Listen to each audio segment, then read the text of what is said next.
All right, we are live. What is going on, guys? Welcome to the video. My name is Brando Olenek, and this is actually a continuation video from the last minimalist video that I shot. I just wanted to kind of cover the same things I covered in the video in a little bit more of explicit detail.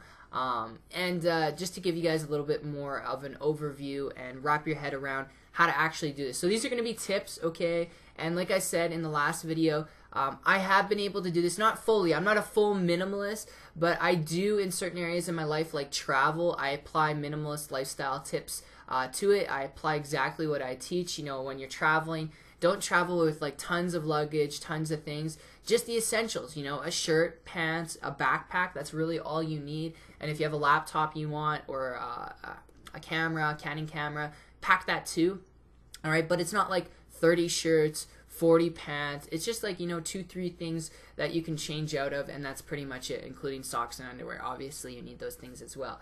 But yeah, so when it comes down to it, guys, just some side tips for you. One of the biggest tips I want to predicate, I talked about last time, is saving money. Okay, a lot of people overlook this, and a lot of people don't quite understand how to do it because we're all in debt. Well, a lot of people are in debt in this culture, in our community called Earth. All right, so when it comes to being a minimalist, a lot of the things, you know, some people will try and go vegan, some people will try and set a budget for themselves, which I would encourage you. Grocery shopping, all right, set a budget for yourself. Only buy what you need, though. Never buy like 10 loaves of bread, 20 things of, you know, those frozen foods you can heat up in the microwave, those dinners. Don't do that. Don't go overboard, all right? Just buy what you need for like a couple days, and that's it.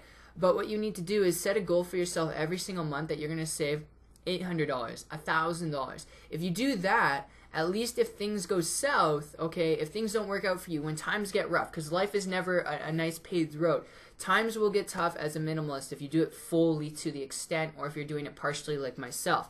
All right, times do get tough in your life. So if you have money on the side there, at least you have things that you've saved up, an asset that you've saved up. So if things happen, you don't have to worry consciously about, you know, having to borrow money or that you're going to be in trouble financially. So that's the first thing. And when you save money, it can go a long way, especially when you're traveling to like third world countries, if you want to call it that, like Asia, which is not really third world country, but if you go to like Thailand, Vietnam, $1,000, an extra $200 a month where you can take that out of your savings. If you have tons of money saved up, like if you do $1,000 every single month you save up, after 12 months, that's $12,000.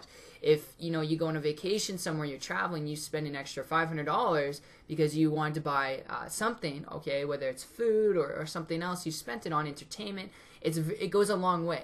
Like that goes a very, very long way in countries like that. $500 is like having $3,000 in Canada and America, all right, over there. So it goes really, really far. Another thing is, on top of saving, is obviously budgeting. You can't save money if you don't know how to budget. So that goes with meals, all right? When it comes to meals, grocery shopping, feeding yourself, and entertainment as well, you want to set a monthly budget for yourself based on the income that's coming in. I would encourage like setting a budget like $500, maybe $300 a month on entertainment, all right, on food, okay, so feeding yourself, on groceries, and everything to do with just needing your lifestyle. So toothpaste, all that stuff, socks, underwear, buying new clothes here and there. Just make sure you have a budget for yourself, all right? So those are really the biggest tips I'm going to give you. Another big one is making sure your career is oriented and supportive of your lifestyle. Meaning that if you want to go to and fro and travel, but you're working a job at like a restaurant like I was, if that's the case, and you want to keep traveling and live a minimalist lifestyle and go and travel with friends and family, or travel with friends or colleagues or whatever, what have you, okay, but you can't do that because you're always having to work, then the reality is maybe look at a different career change, okay? May not be the case. A lot of people are minimalists who work 9 to 5 because you're minimalizing your lifestyle from the average lifestyle, all right? You're not going the paved path that everyone else is traveling. You're traveling down a path that very few travel down, which is excellent, which means the amount of money that you can get in at a 9 to 5 job, you can save more, all right, and you can put it to more resources, and you can be able to do more of the things that you want to do. So I hope that makes sense. So you don't need a career change, but if you have issues with it, internal conflicts, where you want to be able to make sure that you have sustainable income, so when you do go travel on vacation, All right, not only are you traveling lightly like a minimalist, but you can actually have income coming in. Then if you're looking at it like that, then you need to look at options. All right, you need to diversify your income streams. So those are the biggest tips, guys. Saving money, all right, and budgeting your money are the biggest, and then making sure that you're not packing as much. Clothing wise in general, all the clothes that you own, you shouldn't have tons of clothes. If you have duplicate clothes and duplicates of stuff, you need to pick those out and you need to give them away, all right, if you really want to be a minimalist. And those are just some side tips for you. It's just kind of, it's lowering your life, right? It's lowering a lot of the things in your life, not in a bad way, in a positive, all right, so that you can do more and be more fulfilled, all right, without having to always have.